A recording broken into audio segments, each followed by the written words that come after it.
Hi, everybody. Welcome to the launch of our model rule on NOx and greenhouse gas emission standards for space and water heating. We are really excited to have finally got this out there. I'm Rihanna Harker from NESCAUM, and I'll be moderating today.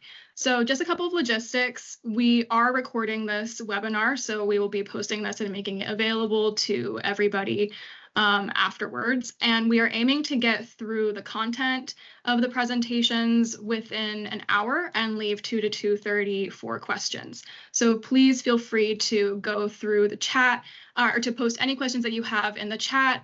Speakers will try to answer them if they are not speaking, and we can come back to them at the end during the Q&A. So I will go on to the agenda. So we're going to start with an overview of zero emission heating equipment standards by Nancy Seidman from RAP. And then we're going to do a deeper dive on the model rule development and specific provisions by Emily Levin from NESCAUM. And then we will move into an analysis of emissions reductions and potential health impacts by Mahdi, Ahmadi, also from NESCAUM, and then conclude with the cost and market analysis that Energy Solutions has done for us by Kyle Booth from Energy Solutions. And before we move into Nancy's part, I just want to quickly introduce NESCAUM for those of you who may not be familiar with us. We are the regional nonprofit association of state air quality and climate agencies in the Northeast. So we provide technical and policy support for those state agencies. And we also manage the Ozone Transport Commission, which is responsible for cleaning up ozone in the region. And that region is a bit more expansive than the NESCAUM states and goes from parts of Maine down to parts of Virginia. And we developed this model rule in collaboration with RAP and with support from consultants Energy Solutions and Dwight. So without further ado, I'll pass it on to Nancy. Great. Thank you, Rihanna, and thanks everybody for joining us this afternoon. It's a pleasure to be here for this very exciting announcement of the model rule. So I'm Nancy Seidman. I'm a senior advisor at RAP, and the Regulatory Assistance Project is an independent global NGO advancing energy and environmental policy innovation and thought leadership for a clean energy future. I'm going to provide some context for how and why we developed the model rule, and I'm going to start with some background on the sources and impacts of building pollution. Next slide, please. So this slide discusses the health impacts of building emissions. EPA establishes criteria pollutant standards for 6 common air pollutants. 4 are important for building combustion: carbon monoxide, ground level ozone, nitrogen dioxides, and particulate matter. Nitrogen oxides react with sunlight and other chemicals in the air to form ozone, a powerful lung irritant, and also a precursor to fine particles. On the right, you see the various health impacts that are caused by air pollution, and there are many. The most harmful pollutants are very fine particles, those smaller than 2.5 microns, or sometimes referred to as PM 2.5. Human hair is about 50 microns for comparison. Fine particles reduce visibility, and also nitrogen oxides leads to water body eutrophication. We're also talking about greenhouse gases today: carbon dioxide, methane, and others that are responsible for climate change and also have health impacts. And I would note that fine particles can be easily lodged in your lungs and can cause premature mortality. Next slide, please. So as I mentioned, ozone is formed by hydrocarbons in NOx with sunlight and occurs most frequently in the summer. The Northeast contains significant areas that are not attaining EPA's public health standard for ozone. Those are listed in the box with the populations affected. Over 35 million people who experience poor air quality in the summer due to ozone. We list the classifications, the EPA classifications, for those areas for the 2 ozone standards in play now, the 2008 and 2015 standard. And the map at the right shows the areas out of attainment for the 2015 standard. Next slide, please. And as we know, air pollution doesn't affect everyone equally. RMI prepared this slide based on the article that's referenced at the bottom. The article analyzed national PM 2.5 data from all sources of air pollution and found that people of color are disproportionately affected by air pollution. They receive about twice as much exposure. RMI took the data from the article and prepared this slide showing that combustion equipment is disproportionately harmful on its own. Note that the data is shown in percent variance from average population exposures. The slide is based on national data, and RMI has done analysis of some individual states, which shows that the group harmed the most, here shown as Asians, varies based on urban and rural exposures to fine particles. But the general conclusion that twice as much exposure as white people for people of color holds across the country. So in summary, here is evidence that backs up what we know intuitively, that air pollution harms people and harms people of color more than others. Next slide, please. Given all the health impacts I've just raised, this led us to look at how building emissions can be controlled and what is their impact. This slide shows the sources of nitrogen oxides in the NESCAUM region and excludes emissions associated with electricity generation. This slide focuses on NOx emission benefits for health reasons that I've already mentioned. On the left, you see the transportation sector is the largest for NOx emissions in the Northeast, or rather in the NESCAUM region by far, but buildings are significant and significantly more than power plants, which is the small circle just to the left of the pie chart.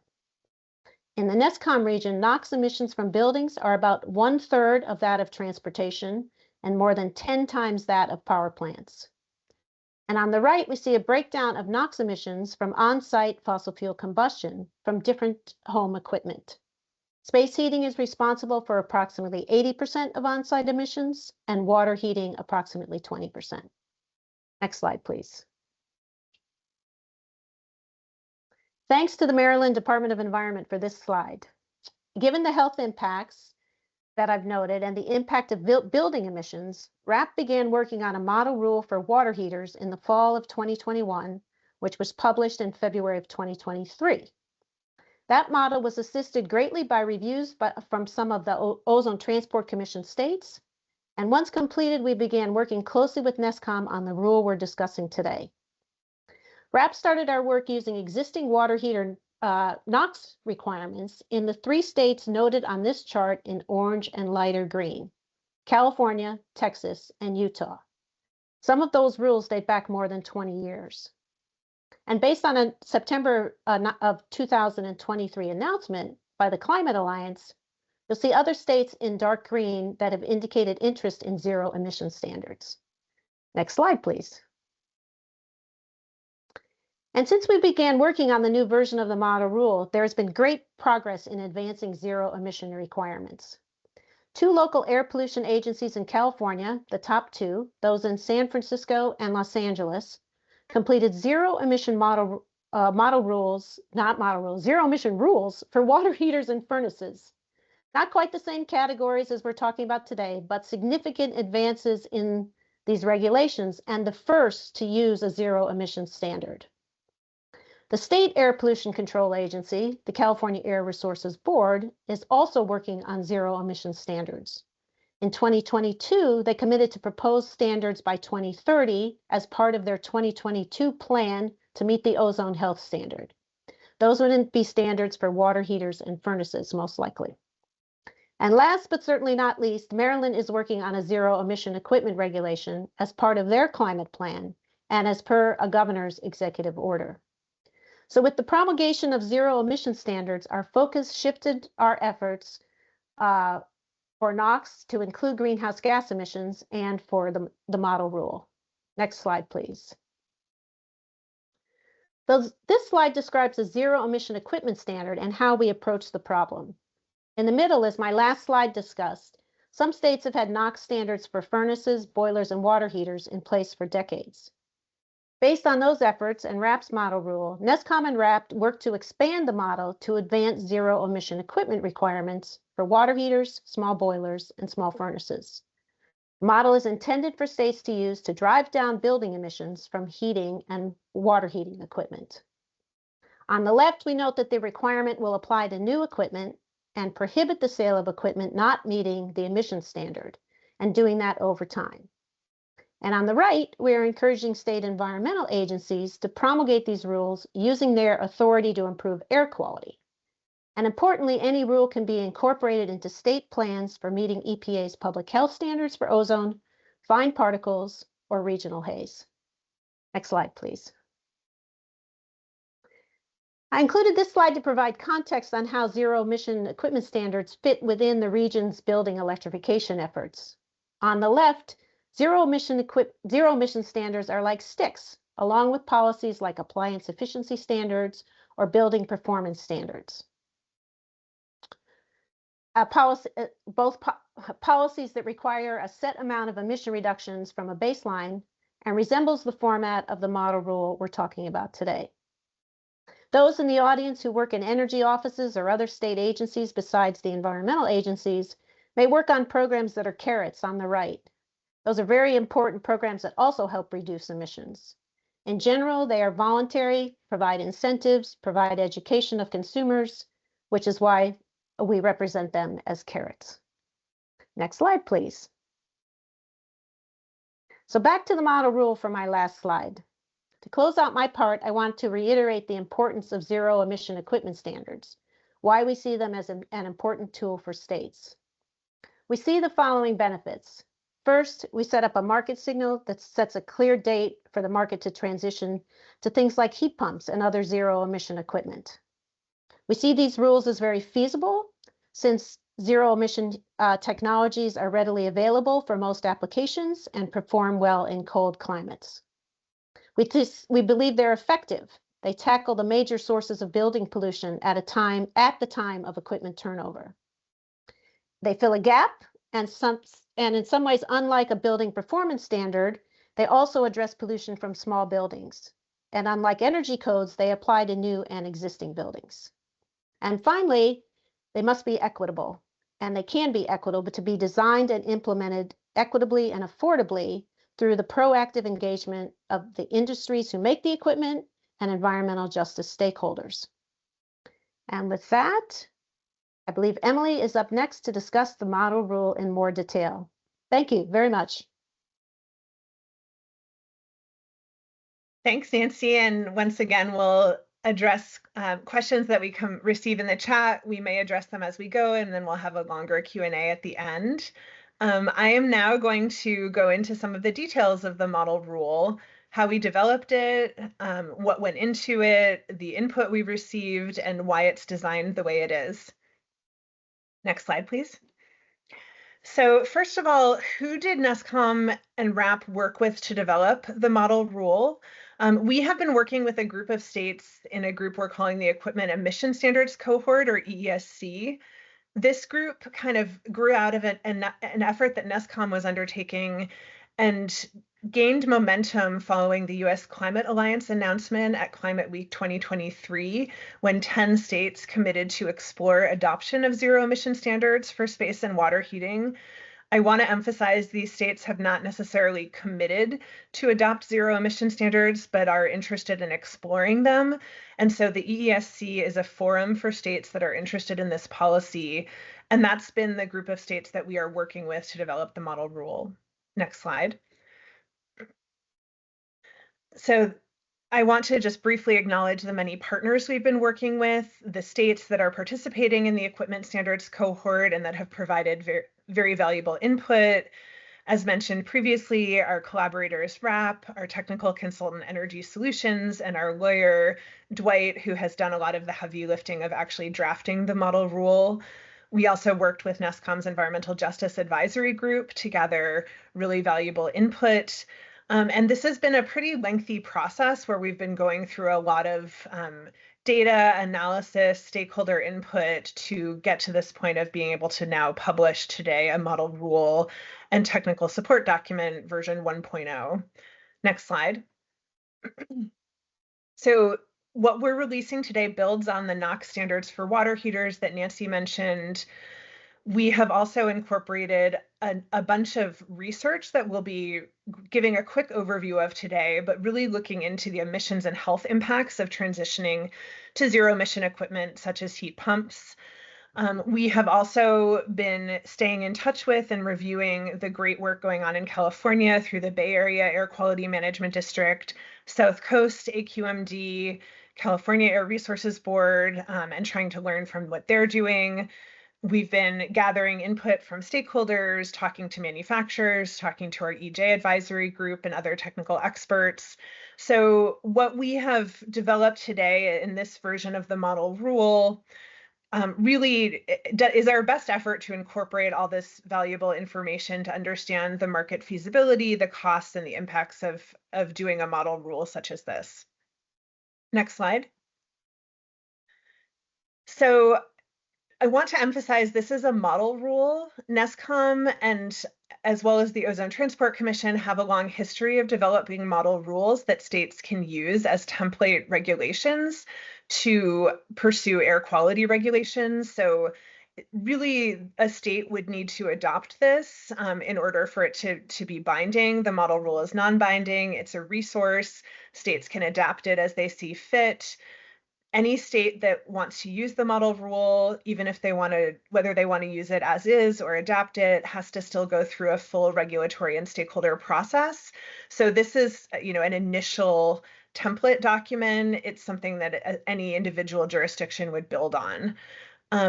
We also intend to release future updates to the model rule and the technical support documents, versions 2.0, 3.0. We'll see how far we get. So there's always a latest and greatest version of the model rule. And we would anticipate doing things like adding other equipment types, perhaps some types of commercial scale equipment, incorporating new information that we're learning from the zero emission heating equipment standards efforts that are underway in different states and air districts. So this is a dynamic resource. We do intend to keep it updated, and we will be updating it and expanding on it over time. The one we are releasing today is version 1.0. It's our starting point. I also wanted to acknowledge our friends in Maryland who intend to use the model rule as their basis for their zero emission heating equipment standards regulation, which is currently under development. So they've been a very valuable partner as well, and is an example of a state that will go through a fuller rulemaking and stakeholder process. Next slide. Okay, so what's in the model rule?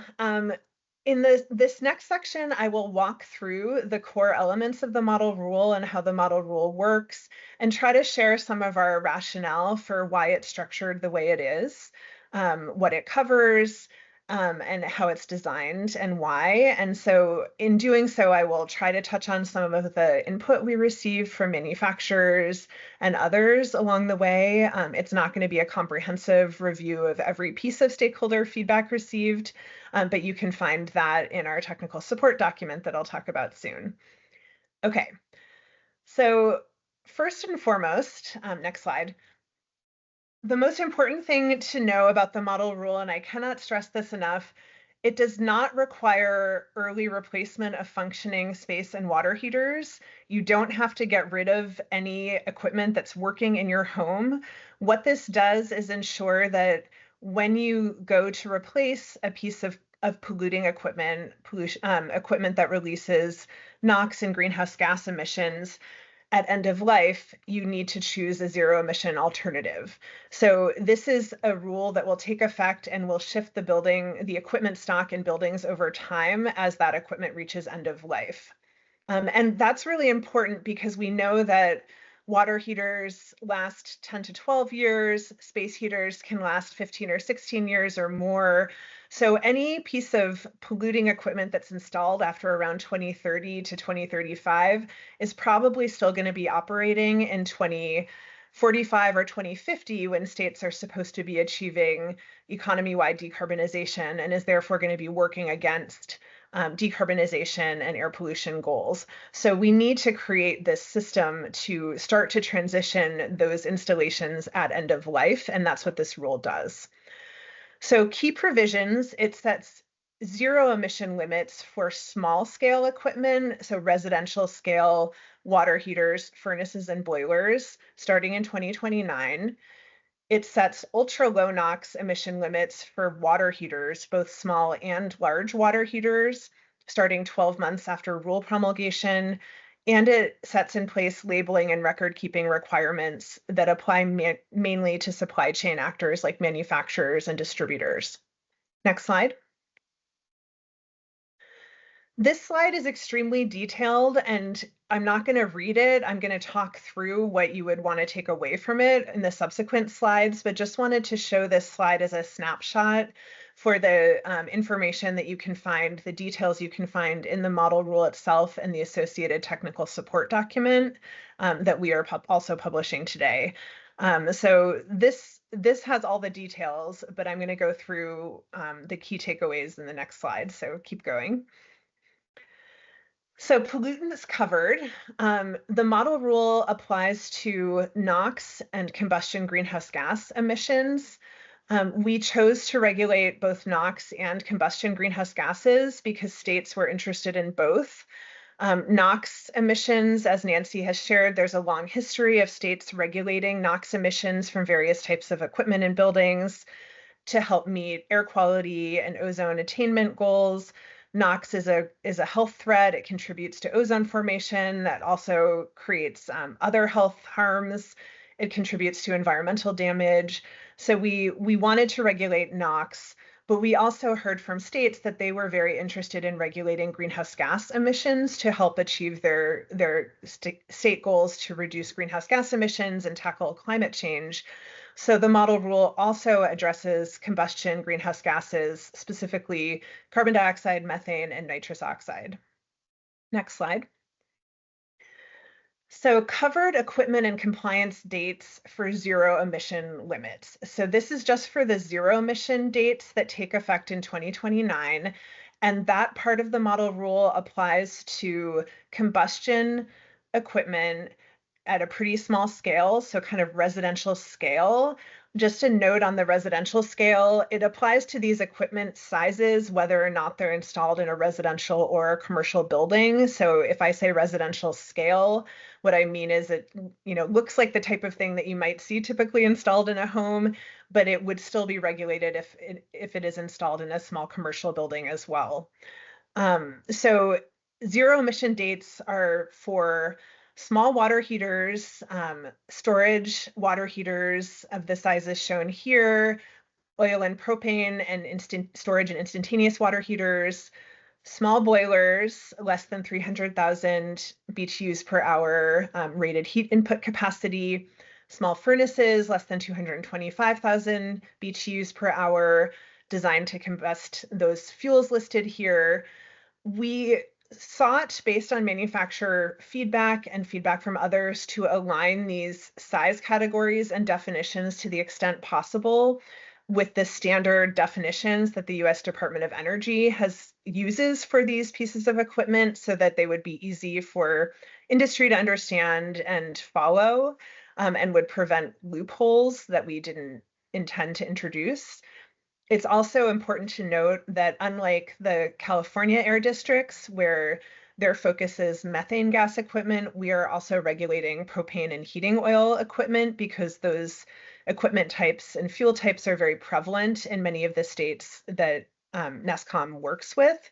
So we wanted to make sure we were addressing combustion equipment from all the common types of systems and equipment. Next slide. Zero emission technology options. So what do you do if it's after 2029 and your water heater broke and you need to install a new one? What are your options in that case? I want to emphasize that this is a technology neutral model rule. So it does not specify that you must install a heat pump or any other specific type of equipment. It specifies that you have to install a technology that meets a zero emission limit after 2029. And to the extent that those options exist in the market, any of those can be used. So, there's already electric resistance heating and hot water. We don't want people to move in that direction because it tends to be pretty inefficient. You'll see that in our cost analysis. We'd prefer that people move to heat pumps, which are higher efficiency and probably will reduce people's costs in more cases. But both of those would be allowable options because in both cases, there are no on-site emissions of NOx and greenhouse gases. Some solar technologies would be allowable. Hydrogen combustion technologies, if they can control the NOx emissions, would be allowable. Even if there was some sort of fossil fuel equipment with internal carbon capture, that would likely be allowable. So, we understand some of these technologies are not fully market ready, but there are enough market ready options in the electric resistance and heat pump category that we were confident that this is a feasible transition in most scenarios for most residential applications. And we'll talk about that a little bit more. Okay, so that's the zero emission part of the model rule. Moving on to the ultra low NOx. The model rule also sets ultra low NOx requirements for water heaters. That includes small water heaters, which will have both ultra low NOx requirements that take effect 12 months after rule promulgation, and then zero emission limits that take effect in 2029, as well as larger water heaters up to 2 million BTUs per hour that do not have zero emission limits at this time in version 1.0 of the model rule, but they do have ultra low NOx standards. We got a lot of input from various folks, including manufacturers, on the ultra low NOx standards. And we also did a lot of research, and what we found was that the ultra low NOx equipment market is pretty well established for water heaters. These are long-standing regulations that have been in place in California and even in states like Texas and Utah, like Nancy mentioned. So there is some really immediate NOx benefit we could glean by making that type of equipment available in more states. On the other hand, we heard that the furnace market is not quite as far along towards ultra low NOx, and because we're setting a zero emission limit for small furnaces that kicks in 2029, we opted to leave out the ultra low NOx requirement for furnaces. I can go into this more if there are questions, but this slide sort of summarizes the ultra low NOx requirements that we included. Next slide. This slide summarizes the record-keeping, labeling, and enforcement requirements in the model rule. The important thing to know about the model rule is that it's designed to operate like a product rule, a consumer product rule. So it's not like a building energy code where you would need on-site inspections and a large enforcement infrastructure. It's designed to be enforced mainly by collecting information on sales at the manufacturer, distributor, and retailer level. It does prohibit installations of non-compliant equipment after the compliance date of 2029 for zero emission. But the way that would be enforced is through kind of on-site inspections if you had reason to suspect a problem. There's not, we don't anticipate a large scale site visit component to this, except for certain quality control purposes. The main requirements are for record keeping, which apply to manufacturers, refurbishers, distributors, and retailers. Sales records have to be maintained for 5 years, and these records can be inspected.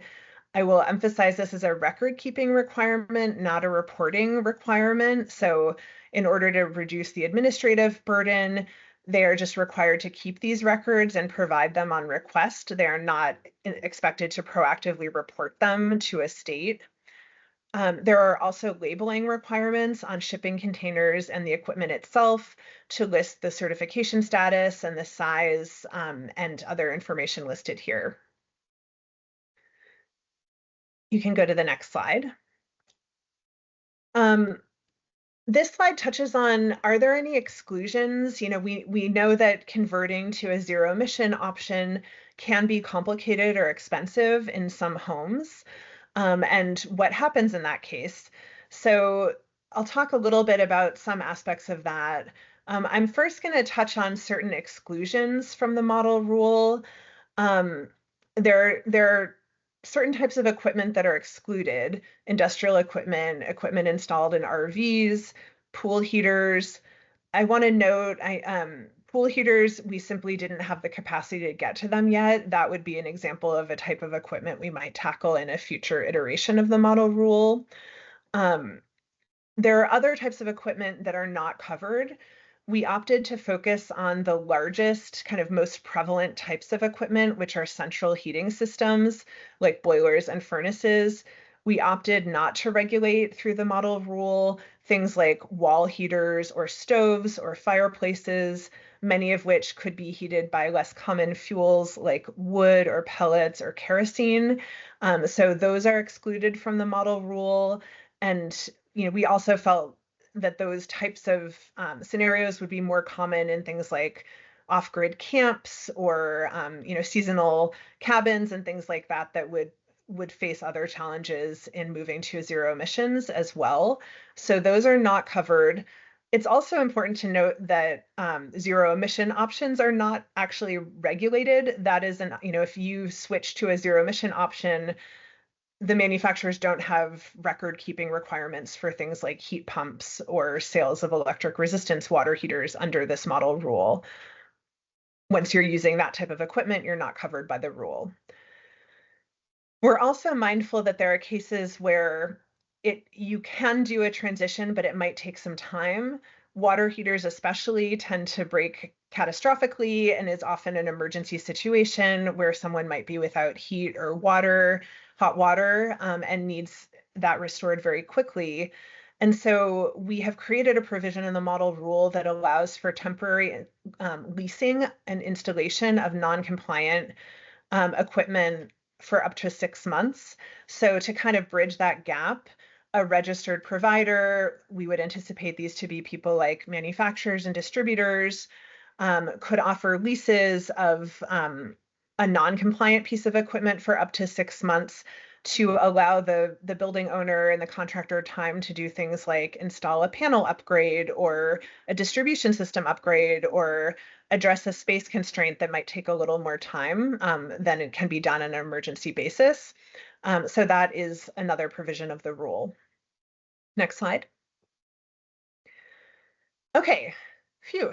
I think that pretty much is the walkthrough of the core elements of the model rule. I'm going to shift gears and briefly touch on some of the supporting information and resources that we've assembled to help states and others that might want to use this model rule. Next slide. So we are publishing today a technical support document known as TSD 1.0, very creative name, that accompanies the model rule. This is like a staff report or really just a companion document that provides a lot more supporting information on exactly how the model rule works, what it covers, the stakeholder input we received, and the research and analysis we did that governed the choices we made in the design of the model rule. All of that is summarized in the TSD. And then there's a lot of technical supporting information. So we've summarized the input we heard from EJ advisory group members, from manufacturers. We've also provided some implementation considerations. I'll actually talk about those momentarily. And then you'll hear the next speakers, Mahdi and Kyle, presenting some of the analysis we've done to understand the emissions, health, and cost impacts. That research is also summarized in the TSD, so it's hopefully a little bit more accessible and the key takeaways are a little bit more clear. With all of these resources, we have focused on states in the Ozone Transport Commission and developed a lot of state-by-state estimates of impacts. The model rule and other resources can absolutely be used by any state or even other jurisdictions that aren't states. But some of the information may be most relevant to states in the Ozone Transport Commission that just happened to be where we started our analysis and devoted a little bit more in-depth research. Next slide. So a couple of best practices related to community engagement and implementation.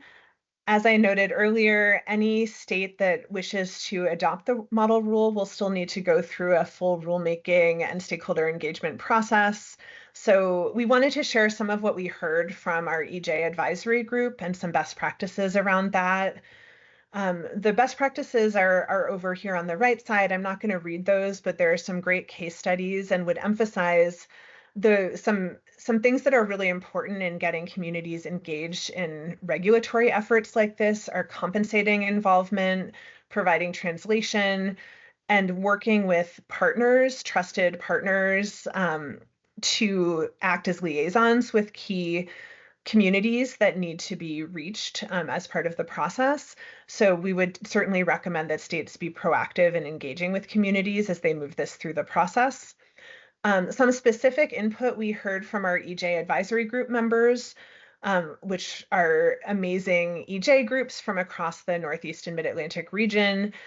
One was, and I think this is an important one, they did not want to see a permanent kind of hardship exemption, like this is going to be really expensive, so let's just exclude those and make them not have to comply with the model rule.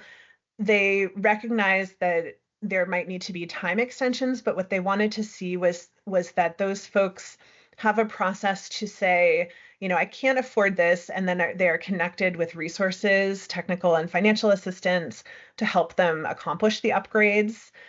So funding is really important to help low and moderate income households afford this transition. They also provided feedback about minimizing energy burden and making sure people don't face higher bills if they switch to electric equipment, especially if they're switching from methane gas. You'll hear more about that soon. Next slide. And then I think this is my last slide.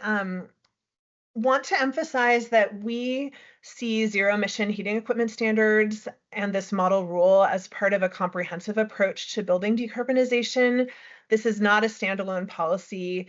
It's going to need to be accompanied by a lot of supporting efforts like incentives and workforce development, as well as some utility side work like rate design to make electric rates more affordable for customers that switch to heat pumps.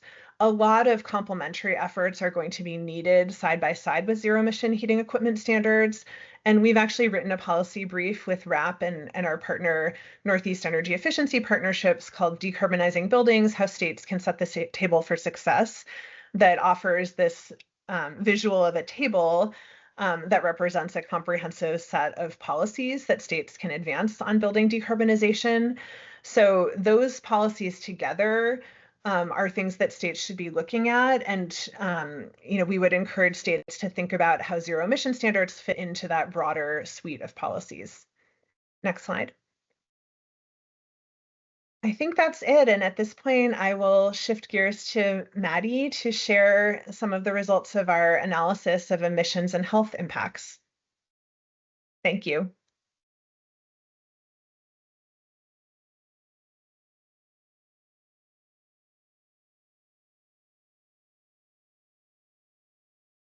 Okay, hello everyone. My name is Mahdi Ahmadi. I am a senior environmental and energy analyst at NESCAUM. Originally, this presentation was meant to be presented by Ms. Carly Cooper. She's a deputy director at NESCAUM, but unfortunately, her dad passed away, and she is attending the funeral right now. So I'm presenting the work that we did as a team, and that is basically have a preliminary screening level health benefit analysis of some of the scenarios that we just talked about. Next, please. So what we did at NESCAUM was we started to make estimates about the potential criteria pollutants that can be achieved on different electrification or model rule scenarios. And then using EPA standard screening level health impact analysis tool COBRA to have an estimate of the health benefits associated with those emission scenarios or emission reduction scenarios, and have an estimate of like the monetary value of those health benefits.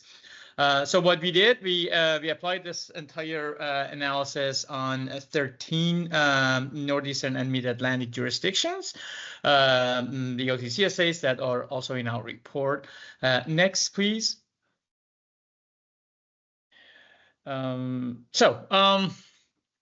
the amount of details that went into this analysis are huge. So I'm trying to just emphasize the most important part of the analysis, sort of the workflow and what we did. So basically, we started with the output of the NREL's ResiStock tool, which was the amount of energy saving in each section, but by each appliance category in different scenarios in each state. Like for instance, if there was a replacement of the existing space heating systems that are working on natural gas or fuel oil into electricity, we would just find the ResiStock output on their website for instance, New York, that would tell us that was reduced. Now, we turned those numbers, the energy savings, into emissions, emission reductions, using EPA 42, AP42 emission factors, and that was the part that we estimated how much emission change or reduction we expect, like potentially we expect to see if any of those zero emission scenarios were to happen at the residential sites. The other part of the emission is related to the change in the electricity consumption, hence the electricity production. So for that, we used two sets of emission factors. One was from the EPA's eGrid data set, and the other one was called, and it is called in our report, it is called the future grid, that has lower emission factors. Next, please. So in this slide, what you see is our estimate of the potential reduction of NOx and CO2 by a state in two different scenarios under the water heating scenario, sort of. And when I say two different scenarios, I'm talking about if the electricity generation was under the current grid situation with the emission factors that are from eGrid, or we assume that the electricity generation is going to be cleaner, and we call that future grid.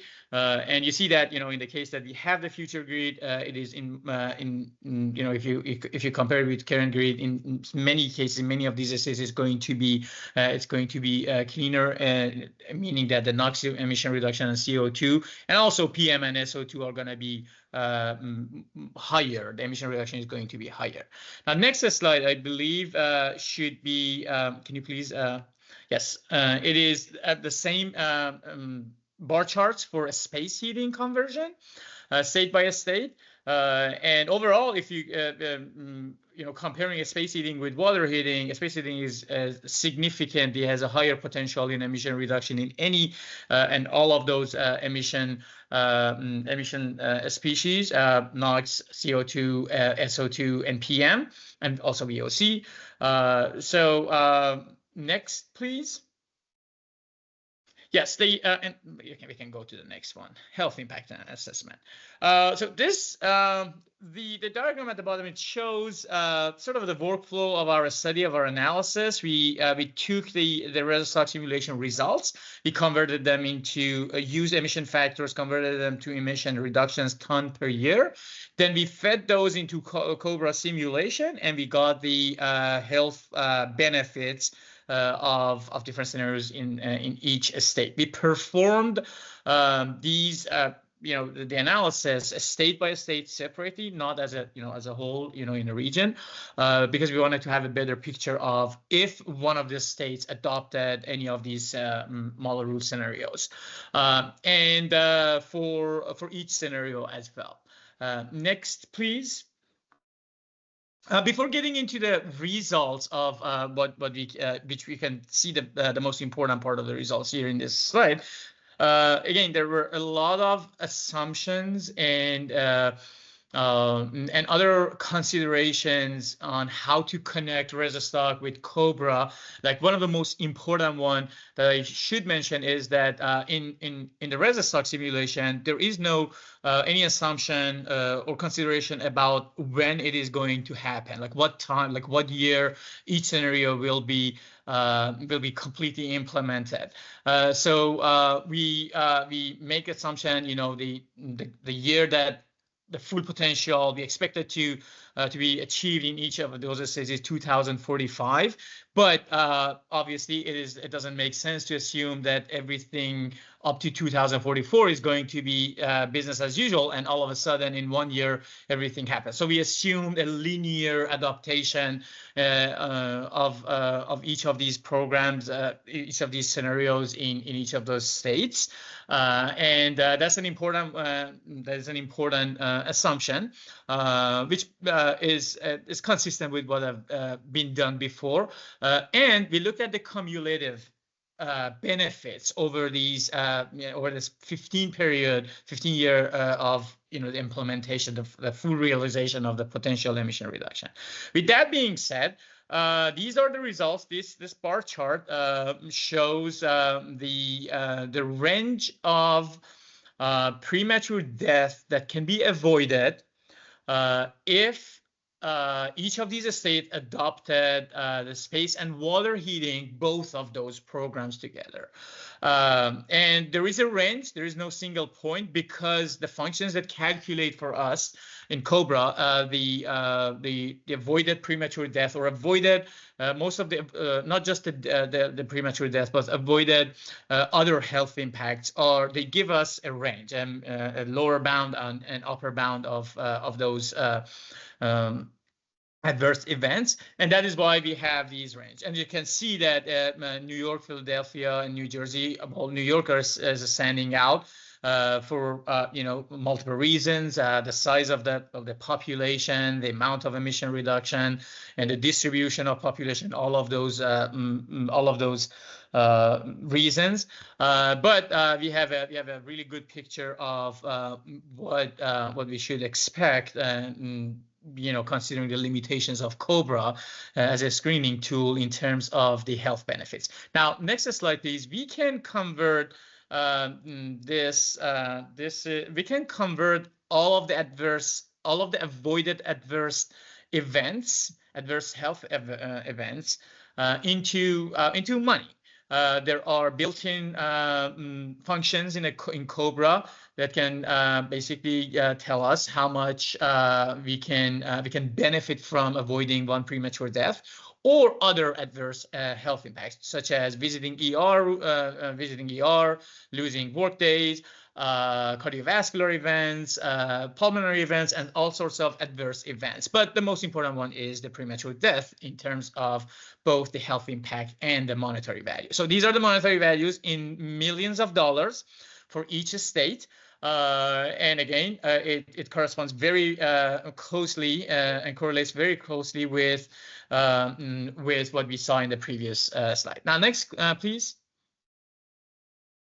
In summary, we expect a substantial emission reduction across all of the emission categories, across all of the states, pretty much.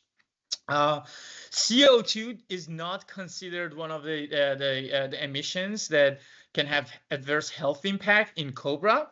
So that I just needed to mention that everything else like NOx, PM, and SO2 are very considered as having negative health impact in our analysis. With that being said, also we expect that based on our analysis, we expect to see substantial health benefits across all of the states. And you can, my understanding is my time is up. You can find more information, the detailed information description of our study method and results on our publicly available report. Thank you.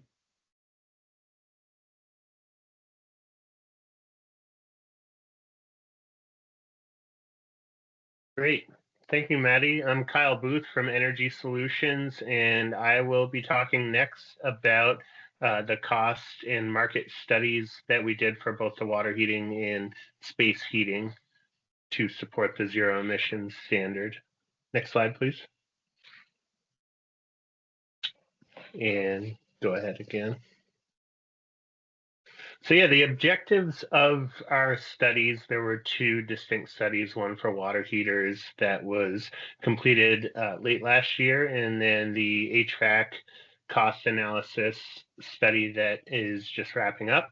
The objectives for both of those were to assess both installation and operating costs for replacing residential scale fossil fuel and electric resistance HVAC and water heating equipment with electric heat pump technologies. Now, there are other zero emissions technologies, but we assume the primary one to be utilized being heat pumps. So this analysis, for these analyses, we're both looking at going towards heat pumps. We provided a state-by-state cost estimate for both installation and operating costs for states in the Ozone Transport Commission. And we also did a series of market interviews to understand how market trends may impact future costs for heat pumps. Next slide, please. So our high-level approach for these cost analyses was to start with the U.S. Department of Energy's technical support documents for the various equipment types that we were analyzing, both on the fossil fuel and heat pump side. And we utilized assumptions from that, costs from that. From there, we defined kind of the baseline equipment in the analysis, as well as the compliant electric heat pump alternatives. We utilized that cost information along with supplemental resources from literature review and other cost sources to develop cost differences between the baseline and compliant cases, both for installation costs, which includes equipment and labor costs, and operational costs. Within that, we also looked at whether there's panel upgrades required or not, and whether on the space heating side there's an existing central air conditioning system or not, and factored those into the cost analysis as well. I want to point out that this was a scenario-based situational analysis, and we did not go through an aggregated analysis to weight the prevalence of system types. So that is something, moving forward that states may want to look at as they look at what the building stock is and breakdown of existing systems in their states. This is a situational analysis that provides all of the possible permutations that you may see in a particular state. Next slide, please. Okay, now we'll talk about the installation cost portion of this. There's a few factors that make heat pump installation more or less expensive. What we found on the less expensive side was if an existing home has sufficient electrical and wiring, there doesn't need any electrical or panel upgrades with the conversion to heat pumps. If there's any existing ductwork that can be utilized, that can also help save costs. So in cases where there may be a central AC already, and when converting to heat pumps, you no longer have to replace the heating system and AC moving forward. It's just one system as far as maintenance and replacement costs. And then if there's electric resistance heating, there's good cost savings available going to a heat pump instead of electric resistance. Also, if there's fewer individual heating zones, because that's less zones that need to be built into the heat pump system. On the flip side, more expensive retrofits are, when you have an existing boiler system, typically that means you're going to a whole new distribution system, whether that's ductless or ducted heat pumps. not having any existing ducts or insufficient size ducts for the new system. Also, if you need any panel upgrades or electrical upgrades, and that having more individual zones can increase the cost. Next slide, please. This chart here shows total installation costs by the various equipment types that we analyzed. You can see on the bottom left are the heat pump scenarios, and then moving towards the right, you'll see some of the base case fossil fuel scenarios, both propane, methane gas, fuel oil, boilers and furnaces, and we also included electric resistance in the base case as it has a very high operational cost, and there are significant energy and operating cost savings associated with converting electric resistance to heat pumps. So some of the key takeaways here are that there are some systems that, when installing a heat pump can be similar in cost to a fossil fuel system. There are cases where it is more expensive to install a heat pump, but they're kind of approaching parity in some cases. And with incentives, you can really kind of help close that gap. So that points to a programmatic need and in a kind of a place for programs to help support that.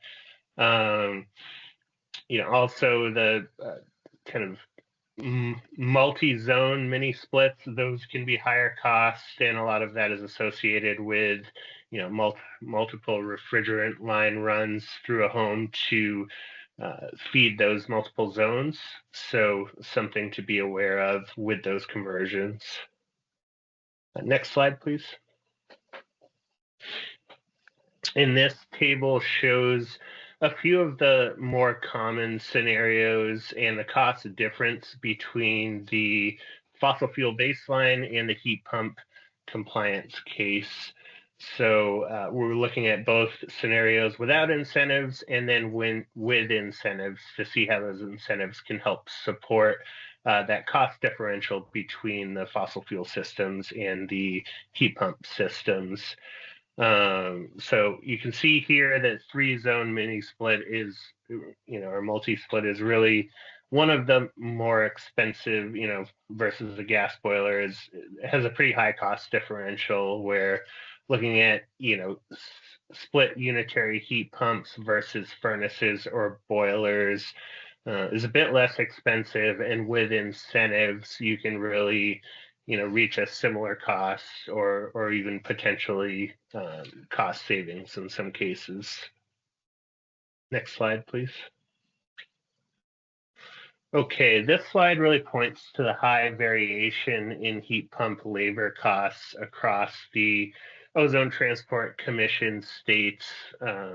There can be a high variance from state to state on what that labor and installation cost looks like.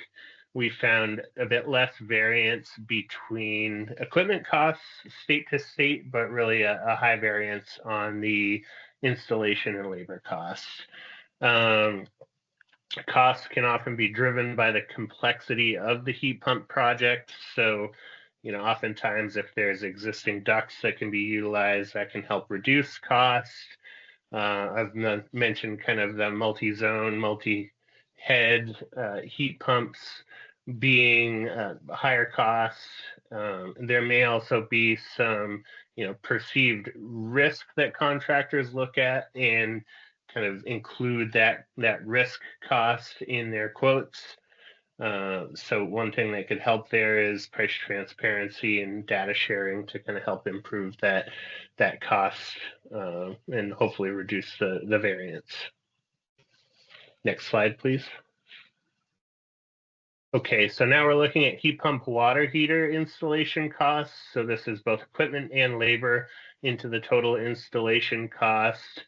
And you can see kind of on the left, we've got the baseline fossil fuel cases, as well as electric resistance water heaters, similar to what we did on the HVAC side. We included that electric resistance case, since it is a high operational cost unit, which qualified it into that base case. So you can see here, the installation costs are typically higher for heat pump water heaters than for the baseline fossil fuel or electric resistance cases. And this again is pointing to strong need for incentives to help kind of reduce that cost differential. Next slide, please. Some key takeaways from the installation cost analysis. Heat pump systems and heat pump water heaters are generally more expensive to install than their fossil fuel counterparts. So again, kind of lending to some programmatic needs to help support that.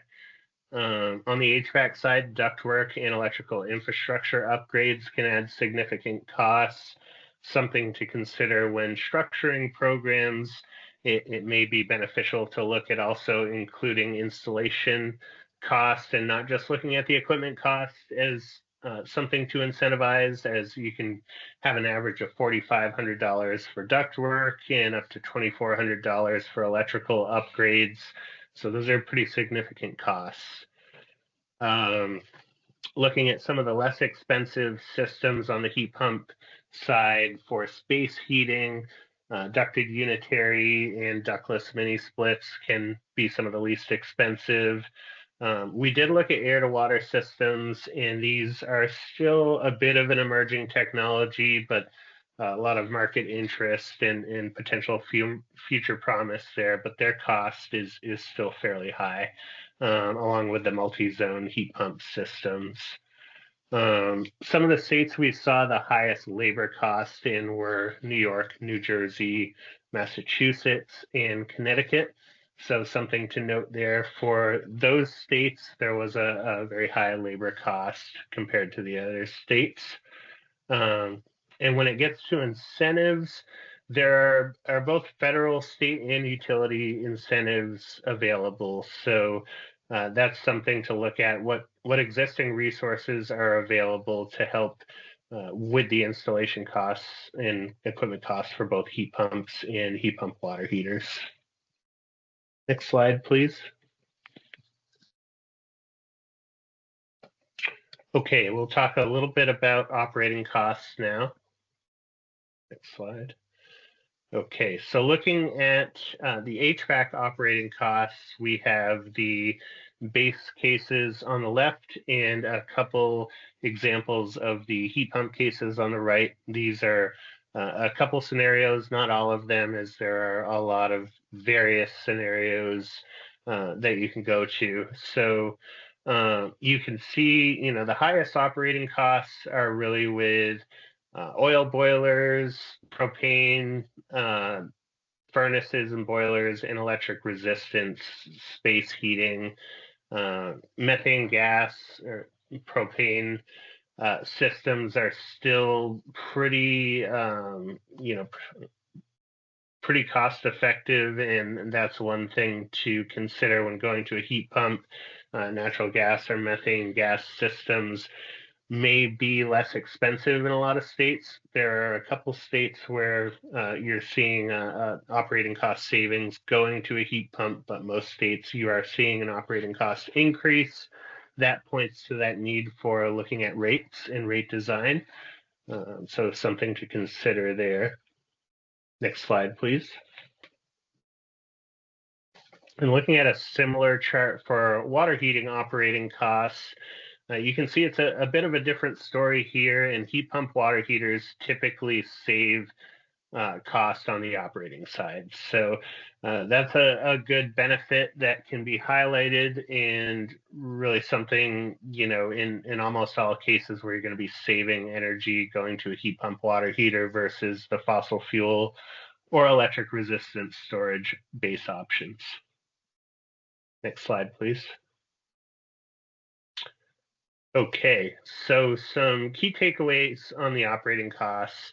There's several states here: Connecticut, Maine, Massachusetts, New Hampshire, New York, Rhode Island, and Vermont that have high electric rates and associated high heat pump operating costs due to those high electric rates, as well as high heating loads in those areas. And also building vintage comes into play when we do that cost analysis. The delivered fuels in electric resistance base cases have the best operating cost savings when compared to heat pumps. I mentioned, methane gas systems typically are less expensive to operate than heat pumps, except for a few states here. And then the heat pump water heaters typically saving operating costs. So I will go ahead and just wrap up this slide there. Next slide, please. And then on the market interview side, we had a couple key takeaways. One that was noted was workforce shortages and cost impacts associated with those. There's current workforce shortages both on the contractor and manufacturer side, and this can kind of drive up the timelines and price of heat pump installations. Without that targeted workforce development effort, that could compound itself. So something to consider and to work on. Also, commodity costs. There's a lot of competition between the high demand materials for heat pumps and heat pump water heaters. And even heat pumps and heat pump water heaters compete for some of those same materials. So that can kind of drive costs up, and something to look at in the future. Also, refrigerant impacts. There are a fair amount of refrigerant regulations currently taking place in that transition to low GWP refrigerants, and getting those systems in place and manufactured in the US can also have an impact on costs. Next slide, please. And that's it for me. So thank you all. All right, so thank you to all of our speakers, and everyone can come back on camera so that we can do Q&A. And I will just go through and read out the questions that have not been answered yet. So starting with the oldest. Before we go to the questions, I just wanted to emphasize all of this work is posted on the website listed here. We have a new exciting website that has links to all of these documents, and it has the model rule, the technical support document, links to other ZHES rulemakings that other states are advancing and air districts. So lots more information. We intend to post a link to the slides from this webinar as well as the recording onto that website as well. So just wanted to make sure you all saw that if anyone has to drop. Okay, now over to the Q&A. Yeah, so our first question is, when will Category 2 furnace and boilers be defined, and will there be stipulations included for boilers or furnaces that cover large multifamily buildings? So I think that's probably for Emily. Yeah, we tried to develop this model rule so that it could be expanded over time to add additional equipment categories and types, whether that is larger equipment such as commercial scale HVAC equipment, or pool pumps might be another category we might consider adding down the road. We don't currently have a timeline for when we might do that. We want any model rules that we develop to be accompanied by supporting research and analysis to support our understanding of the market feasibility, the cost impacts, and the emissions and health impacts. And doing all of that analysis takes time.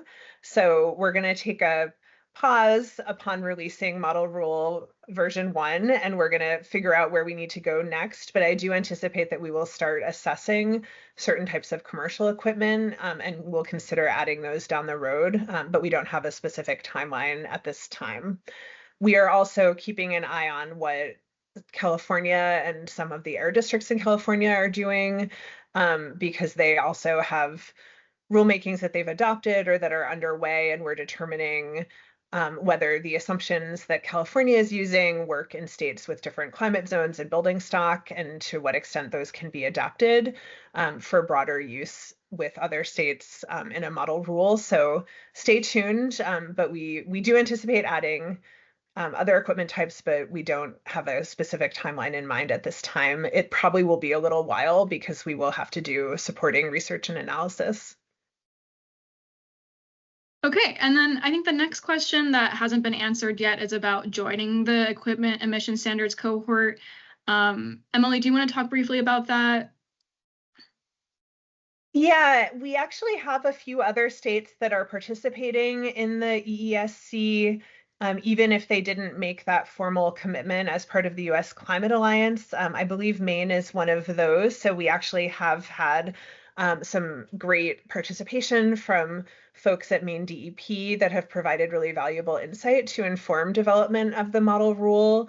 But like I said, the states that are participating are learning, observing, and providing input. They have not necessarily made any firm commitment to adopt zero emission standards. If your state is considering going down this path, or you are an advocate working with the state and you would like to see them go down this path, getting this into a climate plan or a comprehensive energy plan can be a good first step. That is often where we see